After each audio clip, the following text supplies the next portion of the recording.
Legal, legal, legal, legal. Muito boa tarde. Agora 12h06, já quase virando para 12h07, hora da gente dar o recado aqui de nossos net espectadores, né? Eu queria falar aqui do Francisco de Paula Magalhães. Ele não disse aqui de onde ele é. O Júlio Rocha está falando de Porto Alegre, no Rio Grande do Sul. Nós temos a Liberina Bentaque. Ela também não diz de onde está falando. O Márcio Miller também está falando, acho que do Rio de Janeiro. Marcelo Correia, né, tá mandando um abração pra gente. O João Torma Moura está falando do Rio Grande do Sul e muitas outras pessoas de tudo quanto é lugar do país. Isso é muito legal, né? A gente está chegando em vários lugares do país e também do exterior, tá? Portugal, do Panamá, tem brasileiro assistindo a gente, olha que legal. No sul da Flórida, em Boston, nos Estados Unidos, em Nova York, eu quero mandar um abraço para todo mundo aí que está nos acompanhando neste momento. É isso aí, a nossa família está só crescendo. E olha só, um perigo muito grande se aproxima e o brasileiro precisa ficar atento, muito atento. Os malandros estão à solta e dispostos a tudo para não largarem o osso. Se não, vejamos, a decisão dos Estados Unidos de impor sanções a autoridades estrangeiras por censura foi recebida com estardalhaço no Brasil, não pelo conteúdo da medida em si, mas pela reação que ela causou. Imediatamente, nomes do Judiciário e da Política Nacional, em vez de refletirem sobre o alerta diplomático, passaram a defender ainda mais, com mais veemência, a necessidade de regular as redes sociais. Onde já se viu isso? O que as redes têm a ver com isso? Me diga. A sanção americana é individual, focada em quem viola princípios de liberdade ao perseguir vozes contrárias, especialmente de cidadãos dos próprios Estados Unidos. Não se trata de uma crítica às plataformas ou ao uso livre da internet. Muito pelo contrário, é uma tentativa de protegê-los. Mas, curiosamente, no Brasil, a resposta caminha no sentido contrário, no sentido oposto. Punir os usuários, restringir o debate público e censurar conteúdos, tudo sob o pretexto de proteger a democracia. A quem interessa deslocar o foco da autoridade para a população?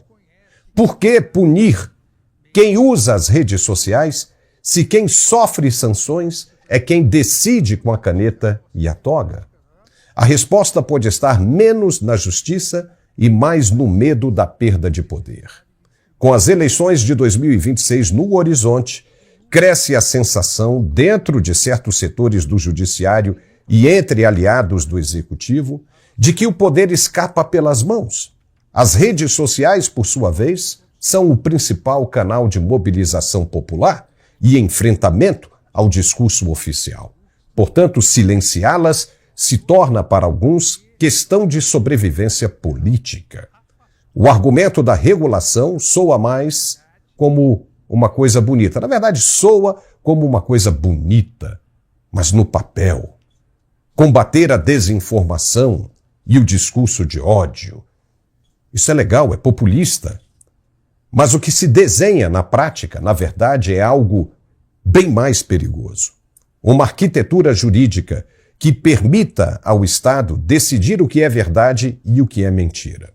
Só o Estado pode ter esse poder de decisão. Só o Estado decide o que pode ser dito e por quem.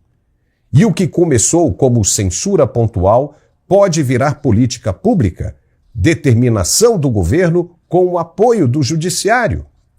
Basta um estado de exceção fabricado, uma narrativa de que o país vive insegurança, instabilidade, risco de golpe e coisa e tal. E pronto, as ferramentas estão aí, criadas para a suspensão da democracia como a que conhecemos. Estamos caminhando para isso? Não é exagero, não. Há paralelos históricos e contemporâneos. A Venezuela, por exemplo, alegou ameaça externa para adiar as eleições. A China usa um discurso de harmonia social para justificar bloqueios de plataformas. A Coreia do Norte nem disfarça. Por lá só existe uma versão da realidade, a oficial. Quando se começa a punir a divergência, a pluralidade de ideias, a prender quem compartilha pensamentos incômodos, a cercear o debate sob o argumento de proteger a democracia, aí já era. Se deu o primeiro passo para abandoná-la, para esquecer a democracia como a conhecemos. No Brasil de hoje, essa ameaça ficou latente, virou realidade. Pode acontecer igualzinho como aconteceu nesses países autoritários. Estamos assistindo a esse ensaio a cada dia. A crítica legítima virou ataque às instituições, a dúvida virou desinformação, a liberdade virou risco. Tudo é motivo para instaurar inquéritos secretos, bloquear perfis, restringir a imprensa alternativa e intimidar parlamentares.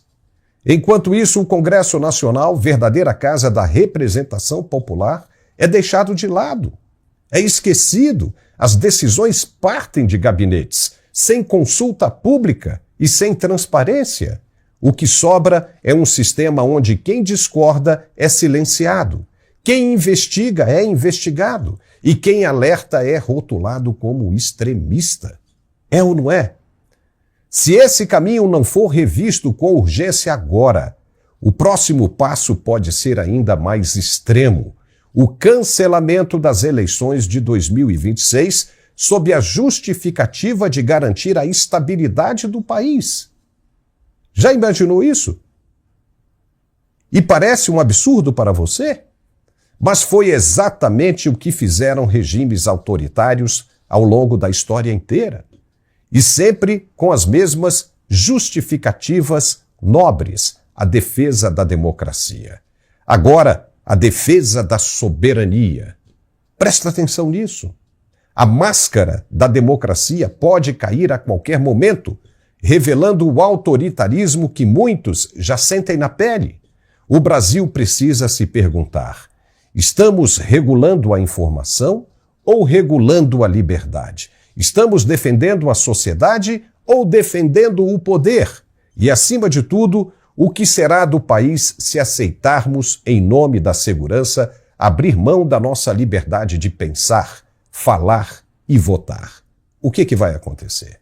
E o curioso é saber que, se chegarmos de fato a esse ponto, as autoridades policiais e forças de segurança irão cumprir com as ilegalidades, com as ordens ilegais, contrariando seus cônjuges, seus pais, seus filhos e seus amigos, em troca de promessas como promoções e aumentos salariais? Ulisses Guimarães disse que a Constituição não deve agradar a todos. Realmente, muitos podem discordar. Isso é parte da democracia. Mas desrespeitá-la, jamais. Aquele que desrespeita a Constituição, e nós temos uma, sabia que nós temos uma Constituição? É inimigo da nação e deve pagar por isso. Logo, aquele que cumpre uma ordem ilegal de desrespeito à Constituição também é um criminoso, que não tira de suas costas a responsabilidade pelo que fez. Não existe essa de estar cumprindo ordens. Se cumpri-las, as ilegais, também será considerado um ilegal, um fora da lei, e terá de ser responsabilizado. Afinal, quem é o brasileiro? O que ele é capaz de fazer e resistir? Qual é a sua cultura e como é o seu senso de responsabilidade e de ética? Ele suporta fazer as coisas certas sempre? Ou é tomado pela libertinagem e o desejo de posse das coisas mundanas? Vamos saber. Vamos saber. E a cada dia, a cada menção sobre os novos acontecimentos, vemos um avanço nessa linha de tentativa de dominância eterna. Eles não vão abrir mão tão fácil assim. Não vão. Chegar aonde chegaram é muito bom. E serem surpreendidos como foram é ruim demais.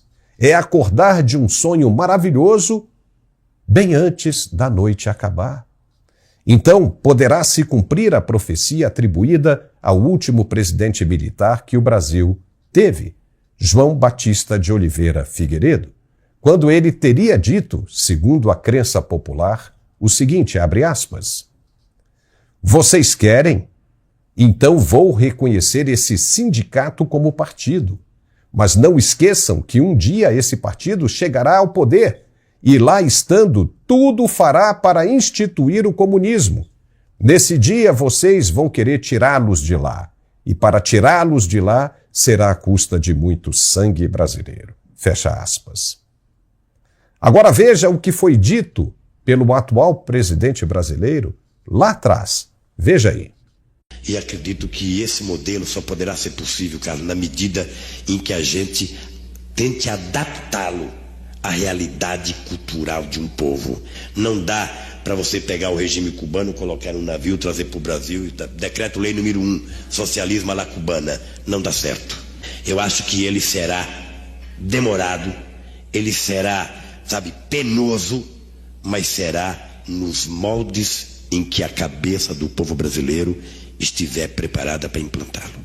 Acredito nisso, trabalho para isso, acho difícil, veja, eu sou tão pessimista que eu acho difícil que mesmo que a gente fizesse a revolução hoje nesse país, depusesse o governo, a gente para implantar esse socialismo levaria quantos 30, 40, 50 anos para implantar num país de tantas coisas como o Brasil. Por isso, ninguém precisa ter tanto medo que não vai acontecer tão imediatamente. Tá? Nós precisamos plantar agora para colher daqui a alguns anos. É nisso que eu aposto e é para isso que eu trabalho. Viu aí? Isso foi dito lá atrás, na década de 80. Estamos na década de 2020, ou seja, estamos na maturidade do prazo que ele deu. Exatamente no mesmo local. Vamos começar agora a nossa rodada de análises. Começo com o professor Alfredo Bessoff. Carlos Dias está conosco também, mas, Alfredo, muito boa tarde. O que você acha de tudo isso? O prazo dado para a implementação do socialismo à la cubana, de repressão social e aprisionamento de opositores, parece que começou. Qual é a sua opinião sobre isso? Salve, salve, Paulo. Salve, salve, Carlos. Muito obrigado por estarmos de novo aqui, talvez abordando um tema bastante delicado e um tema assustador. E eu quero que o nosso queridíssimo net espectador tenha consciência de que na cabeça da esquerda não existe alternância de poder. Na cabeça da esquerda existe sempre um projeto hegemônico. Se nós formos para algumas cidades, para algumas capitais do nosso maravilhoso Nordeste, nós veremos que o modelo cubano já está implementado pela miséria. Recife, Salvador, Olinda e outras cidades já foram totalmente destruídas por governos de esquerda. E o povo não reage e o povo começa a aceitar qualquer coisa. Eu tenho uma expressão que eu uso, que o Brasil é um povo baseado na CBF. Enquanto a CBF estiver mandando cerveja, bunda e futebol, nós não teremos nenhum problema. O povo vai estar satisfeitíssimo. Eu penso que quando o Lula fala na adaptação, é não terminar com a permissividade, com a licenciosidade, não terminar com a devassidão. Permitir cerveja barata, permitir o futebolzinho, essas coisas que são elementares. Eu fico assustado, Paulo, porque eu vejo que para o povo brasileiro a libertinagem é mais importante que a liberdade. Eu observo que o povo brasileiro não tem a percepção do valor da liberdade. Eu converso com as pessoas e as pessoas dizem, Alfredo, isso é coisa da tua cabeça. Para com isso. As coisas estão acontecendo debaixo do nariz das pessoas. Nós somos um país dominado por grupos de narcotraficantes e tudo fica normal. A sociedade ela está anestesiada. Ela foi sendo anestesiada ao longo do tempo. Eu uso sempre a referência, Paulo, de que o adormecer é coletivo e o despertar é individual. As pessoas que estão acompanhando esse programa em todos os dias sabem, elas estão buscando despertar. Mas e quantos continuam deitados em berço esplêndido, esperando única e tão somente que o irmão do norte venha resolver essa pendenga? Parece coisa de moleque, de criança. Se mete numa briga e chama o irmão mais velho, o irmão mais forte para resolver. É isso que está me parecendo. Eu escrevi, Paulo, no dia 17 de dezembro de 2022, no blog do alfredo.com.br, atenção, sem Bolsonaro não haverá 2026. Eu escrevi isso no dia 17 de dezembro de 2022. Por quê? Porque é perceptível. Eles têm o todo. Eles aparelharam todas as estruturas de poder. Eles estruturaram a sociedade, as entidades da sociedade, eles aparelharam as empresas públicas, eles aparelharam a televisão, eles aparelharam até mesmo o exército, que sempre era uma barreira. E observe uma coisa muito importante: esses regimes de exceção, Nicarágua, Cuba, Venezuela, Coreia do Norte, só conseguem se manter quando eles conseguem cooptar as forças armadas. Não são mantidos pelas forças da sociedade. Não são as forças civis que mantêm esses governos de exceção. São as forças militares. Por falar em Coreia do Norte, da qual você falou, vocês sabem qual é o nome do partido dominante lá? É bem sintomático. Então vamos observar, meus amigos, que ainda dá tempo, mas a coisa se encaminha para um gargalo muito perigoso. E volto a dizer, sem Bolsonaro não haverá 2026. Eu coloquei isso no dia 17 de dezembro de 2022 e temo estar cada vez mais correto quanto a isso. Olha só, muita gente tem dito que o presidente Trump, nos Estados Unidos, não pode fazer muita coisa porque ele tem ali as questões internas que ele tem que resolver do país dele, que o Brasil não é uma prioridade máxima, né, para resolver, ou seja, a prioridade máxima são as questões internas, e que o Brasil tem que fazer a sua parte, que nós temos que fazer a nossa parte, que o Congresso Nacional tem que fazer a sua parte. Só que é o seguinte: está todo mundo esquecendo, inclusive de todos esses analistas, né, que participam inclusive conosco no mesmo programa, às vezes. Muita gente está esquecendo que não adianta, o Congresso pode ter sua vontade em querer resolver isso, mas você tem duas pedras no sapato ali que impedem esse tipo de coisa de ir para frente. Uma é no Senado, o presidente do Senado, e a outra é o presidente da Câmara. Então veja, a estrutura como ela está elaborada impede qualquer avanço, crescimento e evolução dessas práticas que o povo quer, que o povo exige. Então muita coisa tinha que ser mudada. O regimento interno dessas duas casas deveria ser mudado. Sabe, um presidente do Senado não poderia ter tanto poder assim para barrar pautas importantes como são essas, a anistia, como é essa de avaliação de poder excessivos de outros poderes e coisa e tal, tanto na Câmara quanto no Senado. Não pode depender apenas de uma pessoa. Por quê? Por quê? Os fatos estão mostrando isso. Fica muito fácil você arregimentar essas pessoas do que, por exemplo, um parlamento inteiro. Né? Na Câmara, 513 deputados, agora vai passar para quase 530 deputados. Como é que você vai convencer essa galera toda? Basta um, fica muito mais fácil, ainda mais se esse um tiver uma rabiola gigantesca, uma capivara, uma lista suja gigantesca, fica muito fácil. Aí fica todo mundo preso ali, como se fosse uma barragem, todo mundo travado, ninguém pode fazer nada porque não passa por aquela pessoa. Não dá. Então, não basta isso. As pessoas têm que fazer, o Congresso tem que fazer. O Congresso está cheio de gente querendo fazer alguma coisa, mas não consegue. Não consegue por causa disso. Agora eu quero ouvir o Carlos Dias, é sua vez. O Brasil caminha para algo muito perigoso, Carlos. Muito perigoso. O que você achou dessa possibilidade da sanção às autoridades brasileiras acelerar o processo de censura no Brasil? Tanto é que o governo já mandou para o Supremo essa possibilidade, a AGU, de arrochar cada vez mais as plataformas, né, das redes sociais. Agora o Supremo vai decidir sozinho, atropelando tudo, atropelando o Congresso, atropelando o marco civil da internet. Como é que você vê isso, Carlos? Bom, primeiramente, uma boa tarde para você, Paulo. Alegria rever o Alfredo aqui também e aqueles que nos assistem e tem um carinho profundo, né, com as nossas análises, com o programa, que, na minha visão, é excepcional.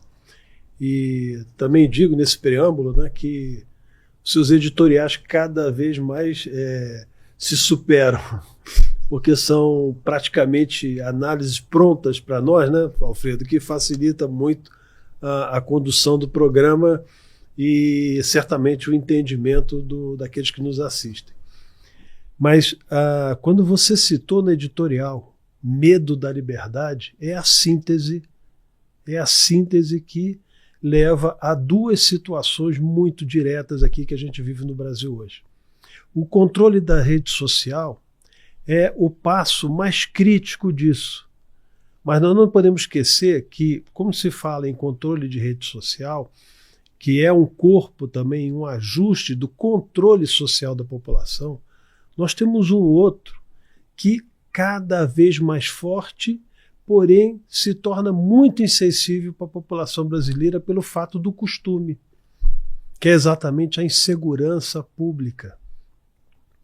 Nós temos dois movimentos, um que supostamente apenas é do lado do Estado e o outro que é do lado criminoso.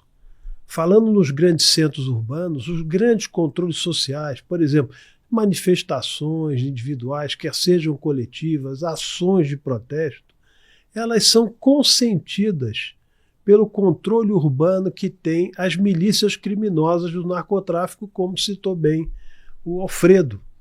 Então, as pessoas não percebem, mas já existe um controle social, já existe um abafamento da cidadania, que é exatamente feito aqui pela insegurança pública e pela inércia do Estado em relação a combatê-los. Então, essas áreas urbanas, elas estão já controladas. Então, o que resta? Vamos chamar assim, o movimento indoor. O que é o indoor? É você entrar na rede social, nós aqui no estúdio, e fazemos um programa. E esse programa vai para centenas de milhares de pessoas. E você encontra o que nessa rede social? A convergência do entendimento, a convergência do desejo da liberdade, do crescimento e da libertação do país, que significa, logicamente, a libertação do povo brasileiro. Então, isso já está conjugado a uma outra ação agora, que eles querem gerar de impedimento, que é também através do medo, que são as ações que aí o Estado faz, por exemplo, no ambiente rural. Tomada de terras, desintrusão, invasão de propriedade privada, demarcações irregulares e criminosas. Essas ações são feitas pelo braço do Estado, pelo INCRA, pela FUNAI, a Força Nacional dando suporte. Então, você veja bem, há esses controles, né, que você coloca supostamente como sendo correto e constitucional, e o outro pelo crime organizado, militante, que está associado aqui a esses partidos de esquerda que eles sempre não só financiaram, mas ajudaram a crescer. Então, quando você fala do controle da mídia, ele na verdade é o quê? É o passo mais seguro para gerar, vamos dizer assim, uma insegurança individual ainda mais forte sobre o cidadão, que já está controlado por pactos criminosos que as pessoas não percebem, que parece que a segurança pública perdão, é algo natural. É um problema só de grande centro, é um problema de marginais. Não, ela é estruturada e tem apoio pela omissão do Estado. Depois eu continuo mais. Não, legal. A gente tem uma informação aí, top, e ela é igualmente preocupante. Preocupante para um monte de gente. De que houve uma audiência no Congresso americano, dentro da comissão, que seria o equivalente à Comissão de Constituição e Justiça aqui no Brasil, na Câmara ou no Senado, onde foram apresentadas as provas cabulosas das irregularidades cometidas por autoridades brasileiras dentro de território americano.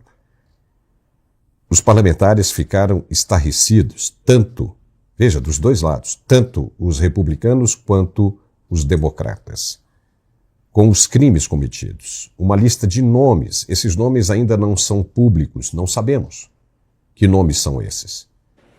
E quem são essas autoridades? Não sabemos, não foram divulgados, porque ainda está correndo sob sigilo, sob segredo lá. Mas os parlamentares ficaram assustadíssimos.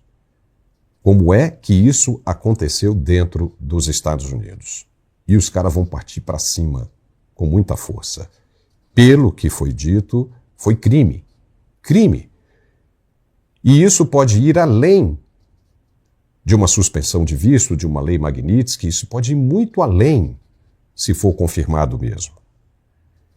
Se os parlamentares estiverem dizendo a verdade, se os documentos que eles manusearam são verdadeiros, com as informações do que aconteceu dentro do território americano, aí lascou, papai. Aí lascou. Os caras vão partir para cima. E o detalhe, Carlos e Alfredo, é que tudo isso aconteceu dentro do território americano. Veja, não se trata de soberania, de agressão à soberania de qualquer outro país, não se trata de um avanço da diplomacia, de uma questão externa apenas, não, foram crimes cometidos por outras autoridades dentro dos Estados Unidos. E aí é óbvio que não é difícil a gente imaginar que tipo de crimes são esses, né? Aquilo que a gente já falou aqui, como censurar cidadãos americanos, cobrar das plataformas uma quebra de sigilo, de dados, de cidadãos dentro do território americano e o pior de todos, forjar a entrada de uma pessoa no serviço de imigração americano. Isso é uma questão de segurança nacional, porque imagina, o que pode acontecer? Os grupos terroristas, se isso não for resolvido, podem encher o território americano de terroristas, usando exatamente a mesma prática que foi usada no caso de Felipe Martins. Você acha que isso vai ficar impune? Você não acha que os caras vão fechar essa torneira? Claro que vão. E vão partir para cima com muita força. Isso aconteceu ontem ou anteontem. É muito recente. E os caras já têm lista com o nome de todo mundo. Não vai ser fácil. Não vai ser fácil. Aí, ouvindo o rádio ontem, né, daquele que eu te falo que às vezes a gente só ouve para passar raiva, né? Ou então para saber o que está sendo dito de besteira. E agora eu vou passar a palavra para o Alfredo. O cara dizendo o seguinte, não, o Supremo não pode recuar. O Supremo não pode recuar porque senão vai perder a sua atribuição, vai deixar de existir. Como é que vai ficar no dia seguinte? O Supremo deixa de ser Supremo. Bobagem. Tudo isso é bobagem, é mentira. E aí deu para identificar o que está acontecendo com a cabeça dos ministros. Eles estão sendo levados por esses falsos inimigos. Essas pessoas estão enchendo a cabeça dos magistrados com informações equivocadas, informações erradas. Essas pessoas estão mexendo com o ego dos ministros porque perceberam que eles se movimentam, se impulsionam através do ego e estão tentando massagear o ego deles, mas sem que os ministros percebam, eles estão sendo levados à fogueira por causa dessas pessoas. Claro que não vai acontecer esse tipo de coisa. Olha, nunca mais na história do país vai acontecer o que está acontecendo agora. Nunca mais. Essa é a primeira e última vez. Ninguém vai interferir no judiciário brasileiro da agora para frente. Ninguém, como também não está interferindo agora. Estão tentando responsabilizar um CPF, uma pessoa. Mas esse tipo de coisa não vai mais acontecer. Se o Supremo decidir voltar atrás, não é? Se o Supremo decidir que exagerou, como já aconteceu inúmeras vezes, às vezes acontece. Os caras estão levados pelo calor de toda a situação e cometem exageros. O Supremo poderia voltar atrás, considerando que cometeu exageros, e jogar todo esse processo para a primeira instância. Juiz de primeira instância, acabou. Tudo volta ao normal. E se alguém for falar, o Supremo deixou de ser Supremo, baixou a cabeça, esse é o péssimo inimigo, amigo, que com um amigo desse não precisa de inimigo. Os ministros que gostam de ficar ouvindo ali a Globo News, aquelas jornalistas falando bobagem, esqueçam isso, desligam a TV ou desliguem a TV, porque isso aí só está levando os magistrados para a fogueira. Eles ficam ali motivados por aquilo que essas pessoas falsas, inimigas, massageando o ego, trabalhando o ego, fazendo com que os ministros cometam mais erros. Se esquece isso, tudo volta ao normal. Esquece isso. Se alguém vier a falar disso, o Supremo deixou de ser Supremo, isso vai demorar o quê? 2 dias, 3 dias, 1 semana? Depois tudo volta ao normal, todo mundo vai esquecer o que passou. Com exceção, né, das condenações, ou seja, mas é um caminho para a pacificação. Se cancela tudo isso, joga para a primeira instância, não precisa nem se tratar de anistia, tudo vai se resolver naturalmente na primeira instância. E de novo, esqueçam esses caras, porque esses caras é que estão empurrando esses ministros para o erro que eles estão cometendo. Alfredo Bessoff. Provérbios 16, 18. A soberba precede a ruína e a altivez do espírito precede a queda. Essa é uma visão clara. Eu que acredito em Deus, eu que acredito na palavra de Deus através da Bíblia, digo que isso já está escrito. Tudo já está definido. Eu tenho usado muito, Paulo e meu caríssimo Carlos, eu tenho muito usado a imagem do boxeador impávido, aquele que vai para cima, que só sabe atacar. Lembram-se de Tyson? Ele nunca recuou. Na primeira vez que ele teve que recuar, foi nocauteado e acabou a vida pugilística dele, acabando mordendo a língua de um outro lutador, a orelha de um outro lutador. Então eu quero que as pessoas entendam que existe um grupo, e o Paulo foi muito feliz ao tipificar esse grupo, daqueles que ficam, parece aqueles demoninhos que ficam na orelha das pessoas, vai, faz isso, vai lá, vai. Toca lá que você pode tudo, não te preocupa, a gente te dá guarida, a gente te dá retaguarda, não te preocupa. Olha, você não vai querer passar por frouxo, né? Que é isso? Você vai dizer para mim que você é frouxo agora? Você nos trouxe até aqui, nós estivemos com você até agora, e agora você vai querer desistir? Você é homem ou um rato?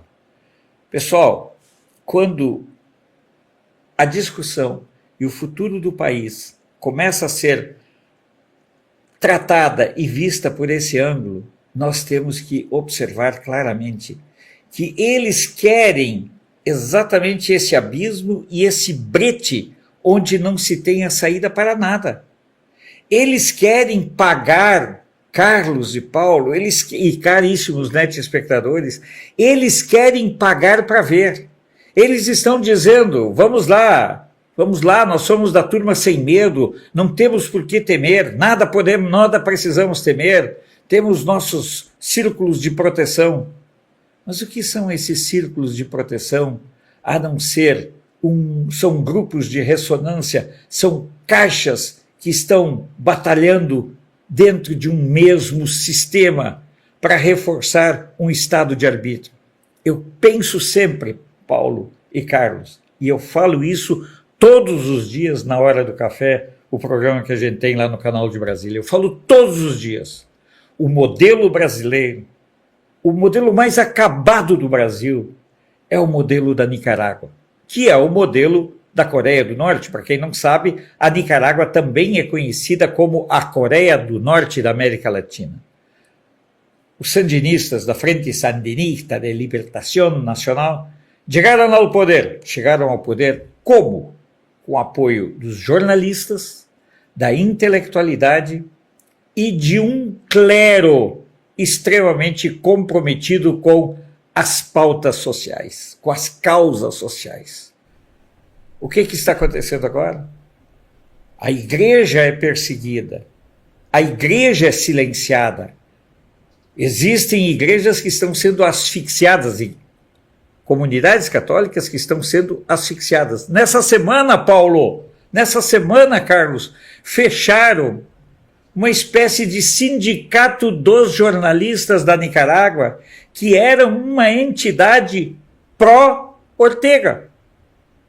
Mais de 15 mil ONGs foram fechadas na Nicarágua desde 2018. A Nicarágua tem mais de 300 jornalistas expulsos, expatriados, inclusive muitos deles perdendo a própria nacionalidade nicaragüense, ou como eles gostam de se chamar, os nicas. Então observem, nós podemos olhar, vamos olhar. Essa questão de suspender candidaturas, isso começa lá na Nicarágua, quando o Ortega e o sistema eleitoral e o sistema jurídico impediram a candidatura de 7 adversários. Esse é um sistema, um modelo que nós temos que começar a prestar atenção. Vamos prestar atenção na Nicarágua, eu estou clamando por isso. As pessoas estão pensando na Venezuela, não, a Venezuela já ficou para trás. Nós já estamos muito pior, nós estamos nos aproximando da Nicarágua, que é a Coreia da América Latina, onde mais de 300 jornalistas estão no exílio, onde a Igreja Católica foi silenciada, calada e teve suas contas congeladas, não pode operar, e um lugar onde o sindicato dos jornalistas pró-Ortega foi calado, sem contar que fecharam todas as rádios e televisões, inclusive aquelas ligadas a qualquer denominação religiosa. E aqui eu quero fazer um adendo, Carlos, só porque eu acompanho muito o noticiário da Nicarágua. Quando a Igreja Católica passou a ser perseguida mais efetivamente, mais violentamente, com prisão, expulsão de padres, bispos e tudo mais, aí algumas denominações evangélicas começaram a entrar na onda. Aí botaram a cabecinha para fora, achando que estavam livres, aí o regime do Ortega foi lá e cortou a cabeça de todo mundo também. Vamos prestar atenção na Nicarágua. Esse é o caminho, e esse é o cuidado, e esse é o conselho que eu quero dar. Pois é, Carlos Dias, nós já falamos isso aqui, né? Parece que esses ministros estão muito mal assessorados, né? E estão influenciados por essa mídia, como nós falamos aqui, o Alfredo e eu, que está incentivando os ministros a se ferrarem, a se lascarem, porque fica difícil. Fica difícil. Só a suspensão de um visto já é ruim demais, já é um prejuízo. E isso pode escalar a uma coisa que fica insuportável depois. Ninguém vai conseguir suportar isso aí com esse negócio, não temos que ir, não podemos voltar atrás, não podemos baixar a cabeça. Vai adiantar o quê? Vai adiantar o quê? E também não é baixar a cabeça, é fazer a coisa certa. Passa isso para a primeira instância, larga essa batata quente, entendeu? Fica todo mundo bem. O que nós queremos, o que o brasileiro quer, é de volta a estabilidade entre os 3 poderes. Que o Supremo seja digno do nome em que sustenta, né, que seus magistrados ali sejam admirados, como já foi, né, há um tempo aí no passado. Nós só queremos isso, queremos a paz, todo mundo quer tudo muito bem. Então, não vale, né, não vale a pena os ministros ficarem aí se orientando por essa mídia disfarçada de amigo, né, que está envenenando os ministros. Carlos Dias. Olha só, ouvindo você, o Alfredo, eu vejo o seguinte. Estamos dando um ar assim de certa condição de vítima desses ministros, né? Mas nenhum deles é indigente. O que nós estamos observando, e que precisa ficar claro para aqueles que nos assistem, é que aqueles que de fato acham que controlam o poder são controlados. Caíram numa armadilha da esquerda. Caíram na armadilha do comunismo, do controle do poder através apenas de interpretações da Constituição brasileira e forçando medidas que o Estado brasileiro apoiou, como o próprio Paulo fala muito bem, em relação ao cumprimento de ordens inconstitucionais, ilegais e imorais.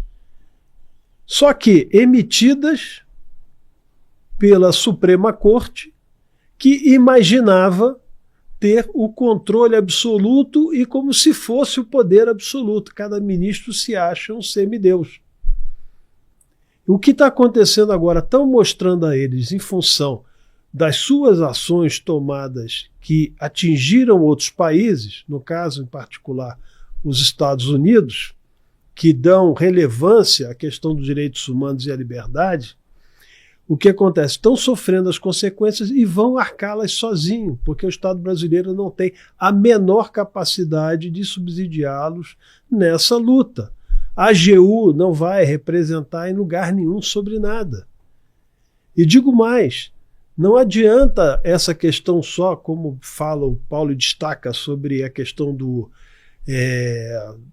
de ir para a primeira instância, julgamentos que não têm abrigo, né, na Corte Superior Brasileira, em função até mesmo dos crimes cometidos, são pessoas que não têm foro privilegiado, mas na verdade já está marcado uma ruptura do direito e da justiça no Brasil. E isso, quem provocou foi o próprio sistema da elite de Brasília corporativa, que colocou o Supremo numa condição ainda acima daquela que a Constituição os garante, em termos, por exemplo, de decisões irrecorríveis. Isso tudo foi um arranjo planejado, e esses que supostamente parecem indigentes gostaram muito do roteiro. Gostaram muito do roteiro. Tiveram apoio da mídia tradicional, tiveram apoio à omissão do Congresso Nacional e tiveram, exatamente, quando trouxeram o Meliante novamente para assumir a presidência do Brasil, o apoio de toda uma estrutura forjada, né, do executivo brasileiro. Você imagine você ter o poder quase que absoluto do Brasil e você poder opinar sobre tudo. Sobre tudo, tudo, literalmente tudo.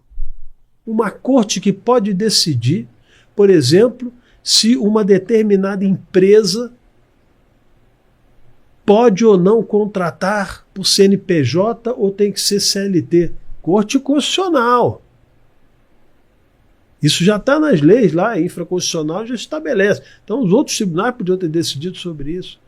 Grandes casos, por exemplo, um país que é o manicômio tributário, tudo sobe para a corte e essa mesma corte pode deliberar pelos escritórios de seus parentes.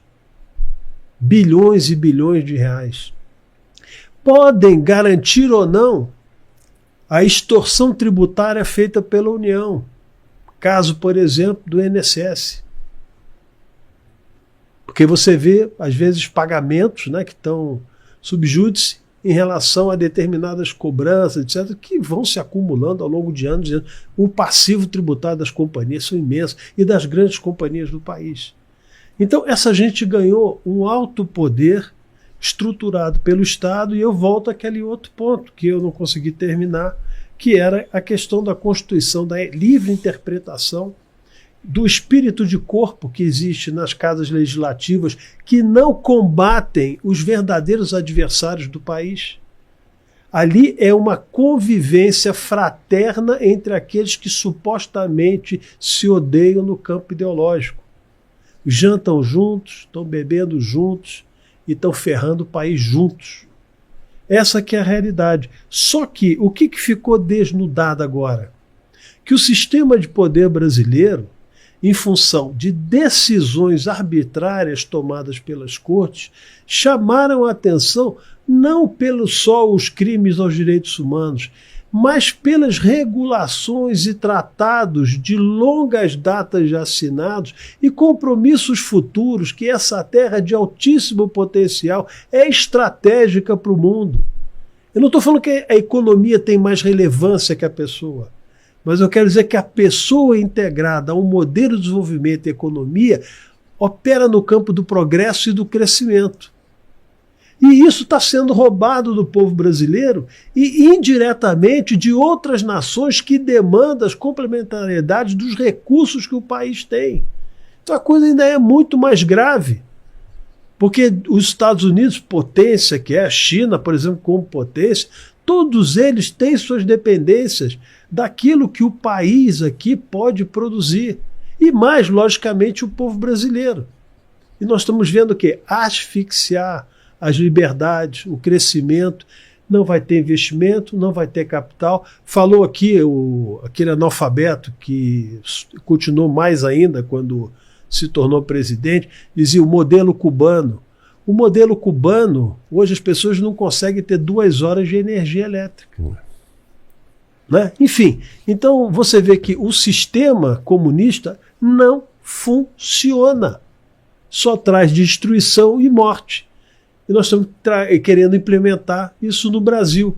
Então não vão conseguir. E como diz aqui o meu amigo Paulo, não vai, papai, não vai. Olha, tem uma coisa aí que pode melhorar, né, toda essa situação. Sabe o que é? É isso aqui, ó. Você já viu falar disso aqui? Esse é um perfume que você tem que conhecer. Ethier, Uma Noite em Sevilha. Basta acessar o site que está aparecendo aí, ethierlojavirtual.com, e fazer o seu pedido, né? Você ajuda o canal. Você ajuda o canal. Se você gosta do que a gente faz, se você está aí querendo que a gente cresça cada vez mais, então essa é uma excelente maneira de dar a sua contribuição. Entre lá, ethierlojavirtual.com, e faça o seu pedido. É um perfume muito bom, você vai gostar. Sabe, não perde absolutamente nada para aqueles mais fantásticos, né, importados que você já experimentou na vida. Experimenta esse para você ver o que eu estou dizendo. ethierlojavirtual.com. Vai lá. Obrigado. E agora vamos falar de um outro tema aqui, né, que também é esquisito. O presidente Lula voltou a confundir palanque com púlpito e desta vez resolveu disputar com o próprio criador a autoria da seca no sertão. Durante a entrega de um trecho do ramal do Apodi, na Paraíba, o petista disparou sem ruborizar, abre aspas. Deus deixou o sertão sem água porque sabia que eu ia ser presidente e ia trazer água para cá. Fecha aspas.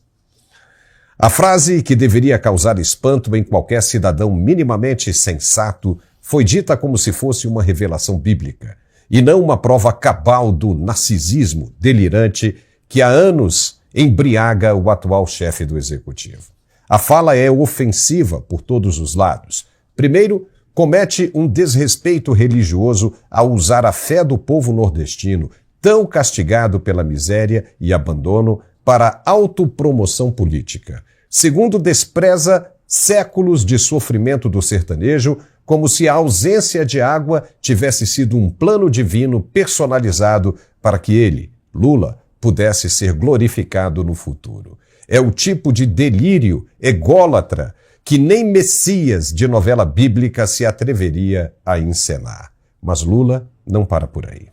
Em vez de reconhecer que a obra em questão já foi iniciada por outros governos e que está atrasada, ele transforma um compromisso básico do Estado, porque é obrigação do Estado fornecer água, num espetáculo messiânico de redenção política. Pior ainda, insinua que só ele é capaz de salvar o povo do sertão.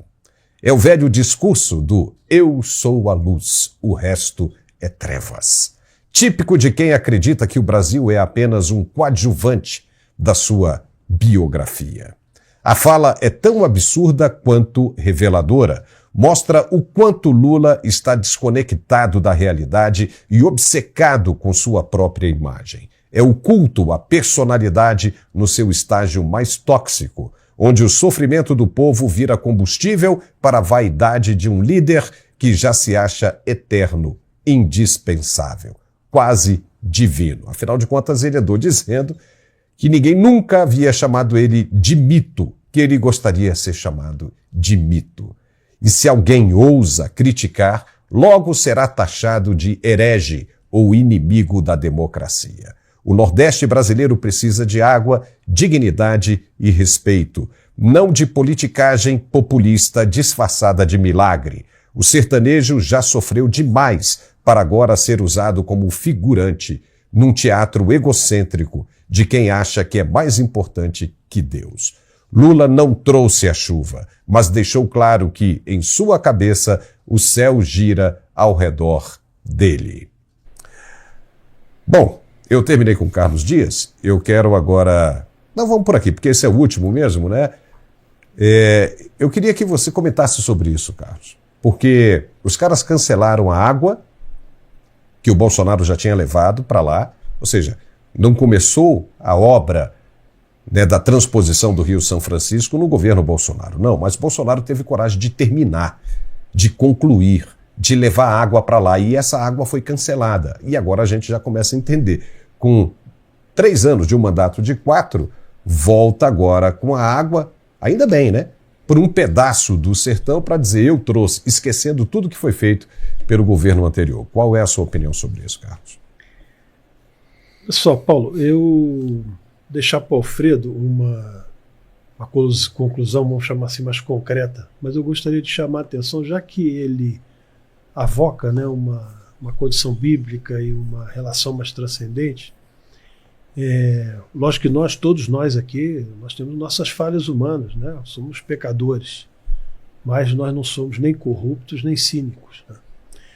Então, quando você fala, né, em termos de exemplo próprio, eu acho que a gente tem que então recuperar um pouco a condição histórica. E uma das coisas que Deus valoriza e fez a encarnação de Nosso Senhor numa família é perceber exatamente na família de Nazaré o exemplo para nós.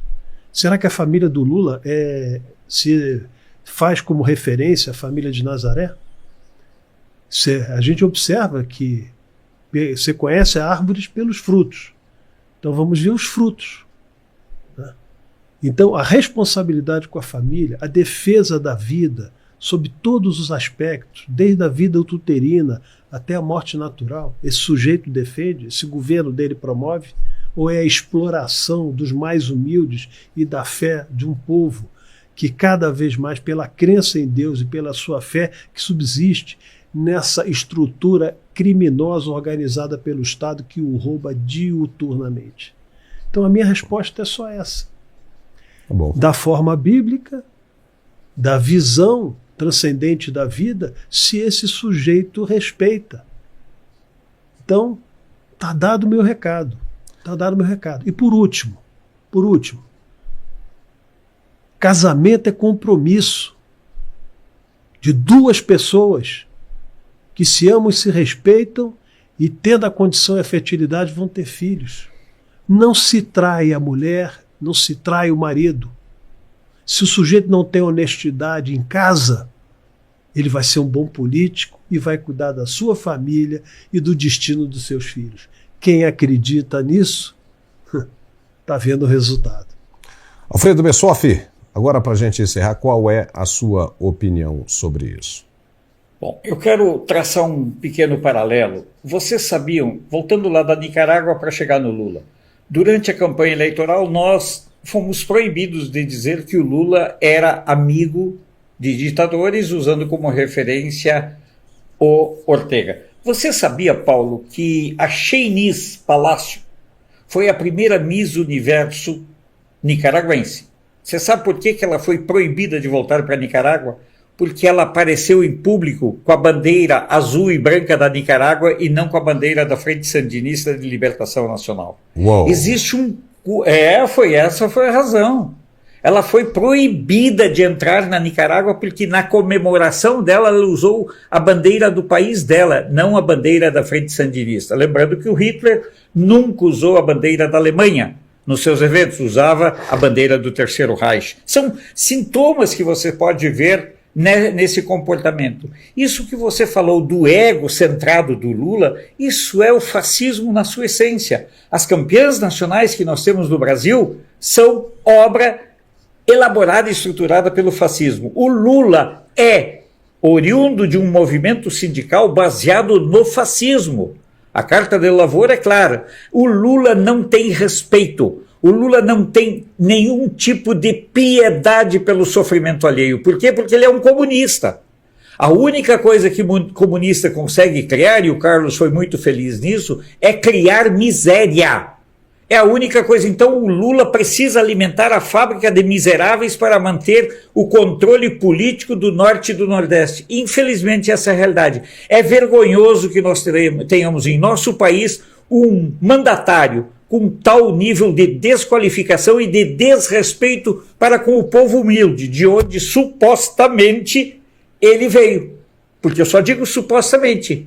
porque se ele um dia foi pobre, ele abandonou isso num quartinho dos fundos, porque o Lula se porta como um dono de uma boiada, cuidando para que nenhum dos bois adquira peso, mantenha todos eles famintos, recebendo o seu farnelzinho diário. Lamentável, mas o Lula trata o Nordeste como um subpovo, e essa é uma realidade assustadora. Tá certo. Alfredo Bessoff, muitíssimo obrigado pela sua participação, Carlos Dias também, e hoje é quinta-feira, né? Amanhã, sexta, nós temos de novo, né? A nossa rodada aqui de análises, né? No nosso cardápio aqui do almoço de todos os dias. Obrigado, viu, Alfredo? Eu agradeço, uma alegria, vejo muita gente do canal de Brasília aqui participando, mandando mensagens, e eu penso que nós, do campo comprometido com a liberdade, precisamos nos fortalecer. Não é ajudar, é fortalecer. Quem precisa de ajuda é quem não tem capacidade, muitas vezes, ou está impossibilitado. O que nós precisamos é continuar com o fortalecimento dos canais comprometidos com a informação. Um abraço, Carlos, sempre é bom te escutar. Paulo, meu amigo, até amanhã. Até amanhã. Carlos, obrigado, viu? Mais uma vez. Eu que agradeço essa oportunidade e gostaria de terminar com uma mensagem rápida. Né? Embora a gente tenha ouvido aqui uma expressão de falta de fé e operação da fé alheia, dizer o seguinte, que Deus não nos abandona. Tamanho da dificuldade, qualquer coisa que tiver, Deus é o Deus do impossível.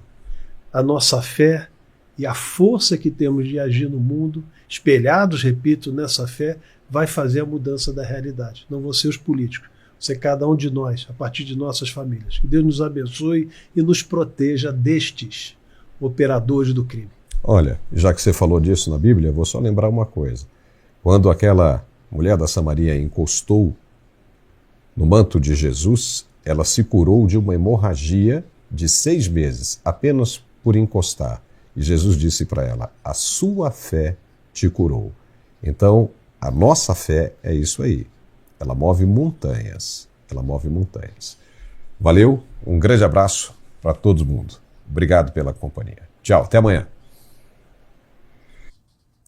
E a gente fica por aqui. Lembra você, o Alfredo não falou hoje, mas eu falo aqui, se você puder, se inscreva em nosso canal. Cada vez mais. Depois cheque se você está inscrito. E compartilhe o máximo que puder, porque é muito importante para nós. Nós precisamos de você. Nos ajude. Um forte abraço e logo mais às 17h45 estamos de volta. Até lá.